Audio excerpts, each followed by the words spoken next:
Okay, a couple people have asked me what model number the log splitter is. And if you come on this side, so as I said at the last video with the Lickity splitter, the model number is a 26MK34F. The serial number is 5050, as you can see. I did find a brochure for it when I bought the machine, and it is 1976. The Kohler motor was made in 1975. It's the original motor on this. Everything's original on this. So I'm going to show you when we get the log splitter running and it gets a couple big logs, how this machine breaks down more pounds per square inch. So the speed slows down, but the hydraulic pressure doubles. That's why you see it's a 2-speed hydraulic ram. One pump right there, one hydraulic pump is the return side, and there's the pressure side on the lower, and that goes over to this mechanism in here, these valves, which converts it over to more pressure when it as needed. All these valves over here. All right, let's get it going again, and we'll bring it over to the log splitter.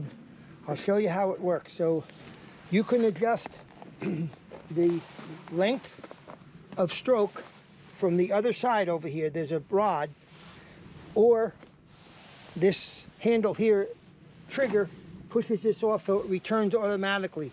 It doesn't return hydraulically. This machine returns piston with a spring, not this spring. There's a spring inside here. I have replaced it. It pulls. There's a wheel in the back here and a cable, and the spring is actually inside this body. Okay, all right, let's bring it over where the logs are. We let it warmed up pretty good this morning because it's cold.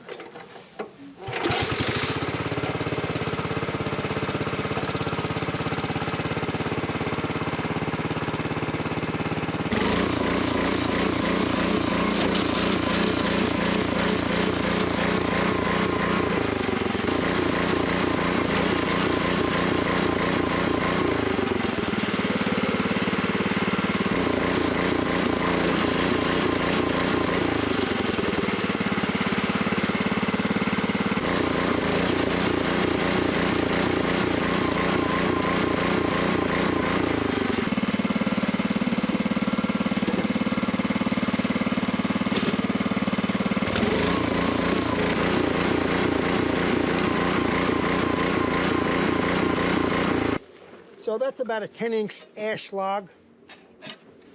It's a tree that we cut down that died. As you see, the ram takes off at 1 speed, and as soon as it gets to a hard spot, the machine shifts down to a higher pressure, lower speed. And as you see, the gauge that we showed you normally runs only 500 pounds of pressure, but when it has to run 1,500 pounds of pressure or more, whatever the gauge says, she'll drop down and do that. So she has no problem splitting anything you put in her. Okay.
shop, I want to show you the book that came with this machine. It tells you where it was made. Come for a walk, camera lady. Earlier today, I looked in my shop for the booklet that I have that came with the log splitter. So it says the Kohler engine was made between 1974 and 1975, and that's why I'm thinking I bought it in 1976. This is the model number in the parts book for it. We have an F, and F is there. This, as you can see too, where it was made, Lickity splitter, Piqua Engineering in Piqua, Ohio. I was told they're no longer in business. Matter of fact, I was told they're out of business a long time. You'll still have my parts book with the prices on it. Imagine 15 cents for a roll pin. They sell you,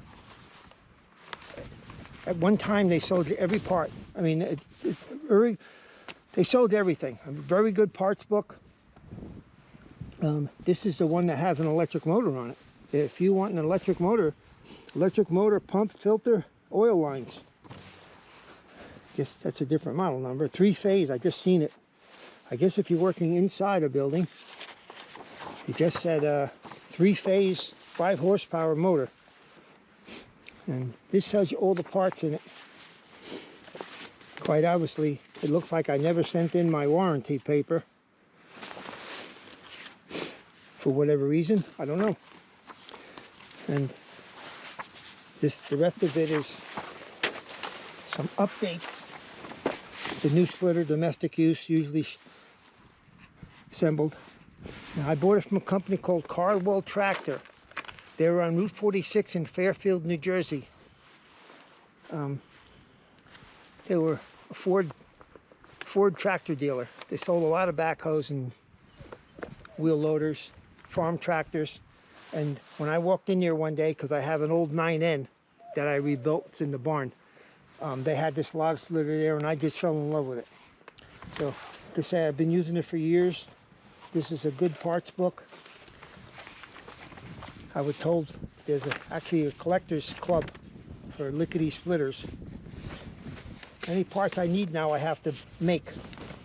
And the only parts that I ever had to buy were the wear plates on the piston. There's some brass plates that I had a machine shop make for me one time because I couldn't get the replacements from the company. But other than that, everything in the thing is original that I can remember.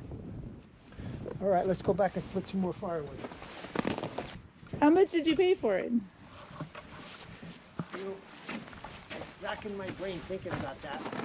I think I paid $2,500 for it, but I think I might be talking through my ass. That would have been a lot of money back then, right? It was a lot of money. You could buy a car for how much that log splitter cost. But you've gotten 45 years out of it. I think you could have bought a Ford Pinto in 1974, 76. You could have bought a Ford Pinto for $1,900. I think I paid more than that for that splitter. There was none around. There was nobody who made splitters. There was no Home Depot. There was no Lowe's. There was no place that had. I don't remember anybody having a log splitter but this one. They had a couple smaller ones in this one, but this was like the middle one that I remember. This is the one, the biggest one they had there. Back in the shop. Yeah, dig your heel pin like this. I'm trying. Mine aren't digging as well as yours.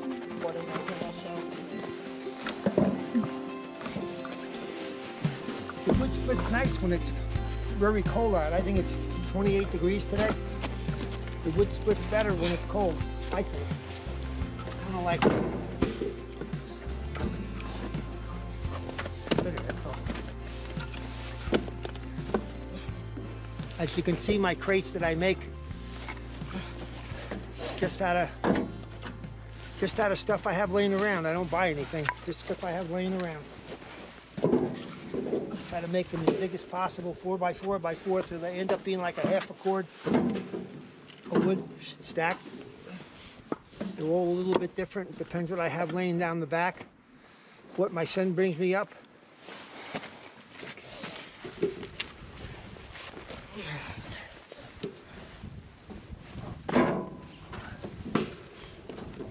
Okay, gonna start her up.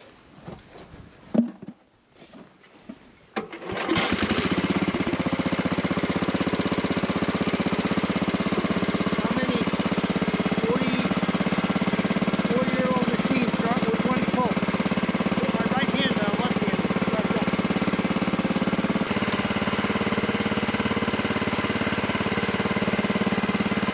So on my splitter, I've learned that if you got a log that's cut on an angle, it's a little bit dangerous. You got to put the angle side towards the cutter. Like this.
If you noticed on that log how the machine cut down the speed but yet added pressure, and it took a couple seconds for it to catch up, and then it starts pushing. Okay.